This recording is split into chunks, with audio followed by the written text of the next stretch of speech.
Hello, chemists. This is Ms. Placino, and you're watching lesson 12.3 on the strengths of acids and bases. Today, we're really going to focus in on how the hydrogen ion concentration in an acid can be determined. That's going to be based on the strength of the acid. Goals for today's lesson. You should be able to differentiate between strong and weak acids and bases. Unfortunately, this is going to require a little bit of memorization. You'll hear me say it many times throughout this unit. The sooner you get those memorized, the better. It's really going to be fundamental as we move forward. And again, the big goal for today is calculating the concentration of hydrogen ions specifically for a weak acid. So you're going to want to have a calculator handy. All right, let's get started. Let's take a look at the behavior of strong acids and weak acids. Over here on the left, we have a strong acid HX, and on the right, a weak acid HA. And we're going to take that substance. We know that all acids and bases are going to be dissolved in water to form aqueous solutions.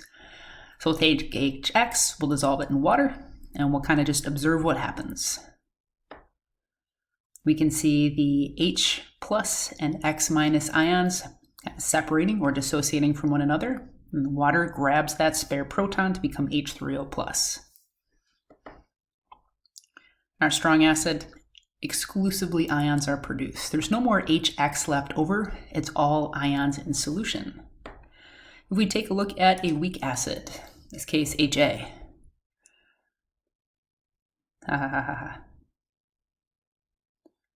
we'll dissolve it in water. And we can see that the particles are starting to move away from one another. But not every single molecule of HA is splitting apart or dissociating. We've created some ions, but there's still some HA molecules left over. So if you had to think about what differentiates a strong acid from a weak acid, what do you think it might be? It has to do with the extent of dissociation. Strong acids dissociate 100%, meaning they produce only ions in solution. Weak acids dissociate to a lesser extent. So let's get some of that just kind of, written out so that you can copy them into your notes. All right. So for a strong acid, we have complete dissociation. That means that our strong acid, in this case we just used a generic one, HX, dissociates into H plus and X minus ions. In the little video, they were H3O plus. Remember, hydronium and hydrogen ions are effectively the same thing. Don't be tripped up by that. If you notice the reaction arrow, you'll see that we have a forward reaction only. Once we dissolve HX in water, it produces ions, and it doesn't really go back. In a weak acid, we see partial dissociation. We looked at weak acid HA. We saw that some H3O plus or H plus ions are produced and some A minus ions are produced, but there was still the original substance, HA, in solution. If you take a look at the reaction arrow, you'll see that we have a reversible reaction. And that means once you've dissolved a weak acid in water, you kind of stirred it up, you've given it time to equilibrate, you will end up with some sort of equilibrium system. And that's going to impact how we're able to calculate H plus ion concentrations. Our definition for the strength of bases, a little bit different. When we're talking about strong bases, we're looking at ionic compounds that have hydroxide and a group 1 or 2 metallic cation. So our alkaline metals and our alkaline earth metals tend to react with hydroxides to form very strong bases. So for example, sodium hydroxide, probably the strongest Arrhenius base, we're going to see 100% dissociation into sodium and hydroxide ions. Weak bases, on the other hand, are going to tend to be Bronsted bases that are going to produce hydroxide ions by reacting with water. So we looked at ammonia in the previous lesson. Here it is again. Ammonia is going to end up releasing OH minus ions into solution despite not having hydroxide ions present. What happens instead is it will deprotonate water. Basically, it'll steal NH plus from water, creating NH4 plus, and also producing hydroxide ions. So even though it cannot directly produce hydroxide ions itself, behaving as a Bronsted-Lowry base, a proton acceptor, ends up producing hydroxide in this kind of roundabout way. So you can't just look at the formula of an acid or a base in most cases and just decide if it's strong or weak. You are going to have to memorize the strong acids and bases. So a strong acid, we have HI, HBr, HCl, H2SO4, HNO3, HClO4, HClO3. These are our strong acids that will dissociate 100%, produce completely ions when you dissolve them in water. I know memorizing not most people's favorite way to learn, but just kind of constantly reinforcing them is going to prove to be really helpful, as some of the other things that we do, more complicated things with this topic, are really going to require you to know your strong acids and bases. So we have hydroiodic, hydrobromic, hydrochloric. Those are all in the same group. Then we have sulfuric, nitric, perchloric, and chloric acid. I would take a couple minutes, each day between now and like the unit test and just kind of quiz yourself. Try to write them all down, start committing them to memory. Our strong bases, we've got 8 of them. I think these are a little bit easier to memorize just because they're all in the same general area of the periodic table.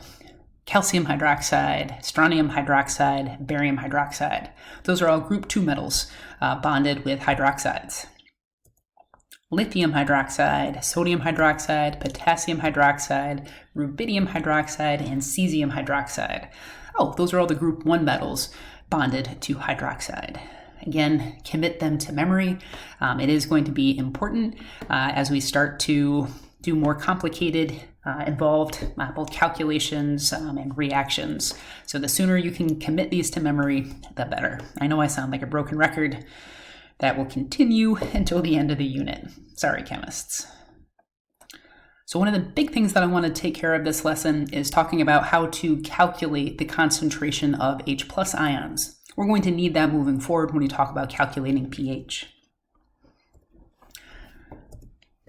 We know that when a strong acid dissociates, so we dissolve it in water, we stir it up, the compound is going to dissociate or split apart and produce ions. HCl, one of the 7 strong acids, hydrochloric acid, when it's aqueous, will exist as H+ and Cl- ions. Remember, every single molecule of HCl that is dissolved in water is going to produce a hydrogen and a chloride ion. So if I start with a concentration of 0.5 molar hydrochloric acid, I can figure out the concentration of H+ ions in solution pretty easily. Before we get into molarity, it might be helpful to think about it this way. Let's say you have one HCl molecule that you dissolve in water. How many H+ and Cl- will you produce? Oh, well, every time one HCl breaks apart, I'll make one H+ and I'll make one Cl-. Okay, let's say you take 10 HCl molecules and you dissolve them in water. How many ions will be produced? Okay, well, if I have 10, I'll produce 10 H+, and 10 Cl-. Let's try to make the jump to molarity. I've got a 0.5 molar solution of HCl. Now let's see, we can use kind of like just the mole ratio, the coefficients. One HCl produces a hydrogen and a chloride ion, so 0.5 molar of HCl must produce 0.5 molar hydrogen and 0.5 molar chloride ion. Students often get confused with this. They think, well, okay, I've got 0.5, I produce 2 ions, so I must be splitting it in half, 0.25 molar of each. Well, again, every time one HCl dissociates, it produces 1 hydrogen and 1 chloride ion. So be careful with that. Use the coefficients, keep the ratio the same. So 1 to 1 to 1, 1 to 1 to 1 ratio as well. As you might imagine, things are a little bit more complicated if you're trying to calculate the H+ ion concentration of a weak acid. Instead of all ions being produced, we know that weak acids, dissociate to a lesser extent. So when a weak acid dissociates, the concentration of H+ ions are going to depend on something called Ka. Given what we talked about in the previous unit, kinetic and equilibrium, what do you think Ka stands for? Yeah, this is the equilibrium constant of an acid. So just like we had KeQ for more gaseous systems, Ka is going to exist for weak acids. What do you think we might use for weak bases? Yeah, it's Kb. So let's say we are looking at, what is that? Chlorous acid, HClO. This is a weak acid. Well, how do I know? It's not one of the 7 strong acids that we talked about a few slides ago. It's still going to dissociate into ions. We'll produce hydrogen, H+ ions, and in this case, the hypochlorite ion. So this is hypochlorous acid, ClO-. And our acid equilibrium constant is 2.9 times 10 to the -8th. Just like KeQ, Kas are unitless. So if we want to try to figure out what the concentration of H+ ions would be, we're probably going to end up having to use a Rice table. It's going to be a little bit more complex. So let's kind of dive in and see if we can figure this out together. I think it'll be a little bit easier to solve that problem if we take a look at it in your notes as opposed to just on the PowerPoint. So when a weak acid dissociates, the concentration of H+ ions produced depends on the value of Ka. We just talked about that.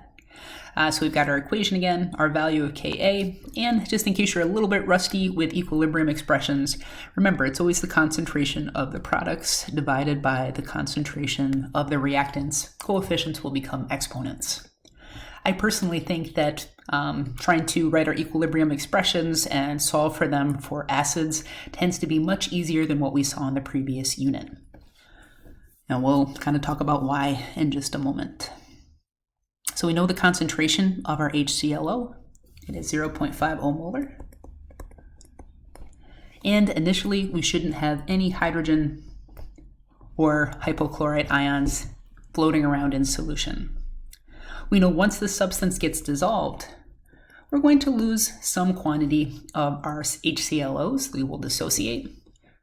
And we can use the coefficients of 1 and 1 to know that every time one of those dissociates, you will produce some amount of H+ and ClO- ions. Everything should be in a 1:1:1 ratio. So when it's all said and done, I will have 0.50 minus X as my ending concentration of the hypochlorous acid. And I'll have X for the concentration of H+ and ClO- ions. So if we try to solve for the value of the hydrogen ion concentration, I've got my products, in this case, H+ and ClO- over my reactants, HClO. We're going to ignore solids and liquids, and really when it comes to an acid or a base for that matter, everything's going to be aqueous. So we should have everything included in the expression. I'm going to start plugging in and solve for what I know. So I've got Ka, 2.9 times 10 to the -8th, no units. H+ and ClO- both have concentrations of X. So I'm just going to write that as X squared. And I know the concentration of HClO is going to be 0.50 minus X. All right, so as you're looking at this problem, some of you probably see right off the bat, oh shoot, I have to solve a quadratic. For some of you, that's probably not a big deal. For others, that might kind of send you into a panic. Maybe it's been a little while since you've done quadratics. Oof, that is a lot of math to do. You are in luck if you are somebody who's panicking a little and just kind of wants the quadratic to go away.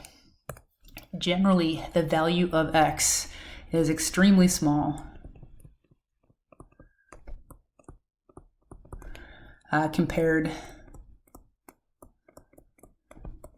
to the concentration of the acid. Remember, those square brackets mean molarity, so compared to the molarity of the acid.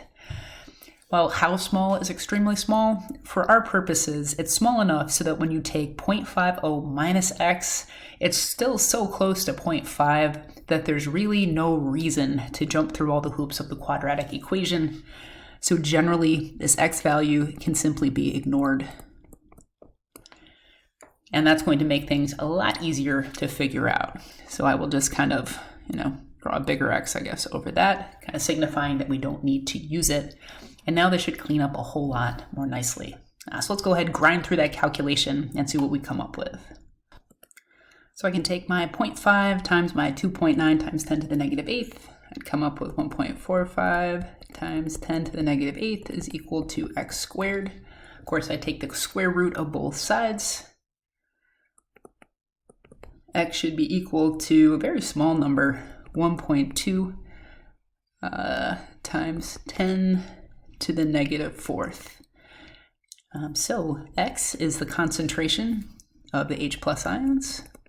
It's also the concentration of the ClO minus ions, but that's kind of like a spectator ion in this case. We're not really interested in it. So the concentration of the H plus ions would be 1.2 times 10 to the negative 4th molar. If you want to be ambitious and go back and try to solve this quadratic style, or enter the numbers into a quadratic solver online, go right ahead, and you should see that this is not going to change the value of the concentration of hydrogen ions substantially. There are rules for when you get to ignore it and when you don't. I'll let you talk about those in AP chemistry, but for our purposes, X will always be so small compared to the concentration of the acid that you can ignore it. All right, and that kind of wraps up today's lesson, chemists. Definitely go through, practice with those problems. Make sure you feel comfortable solving for the concentration of H plus for both strong and weak acids. Strong should be kind of a no-brainer. Weak takes a little bit more work. We're going to use that in tomorrow's lesson when we talk about calculating pH. All right, nice job today, chemists. Thanks for tuning in, and I hope you found this helpful.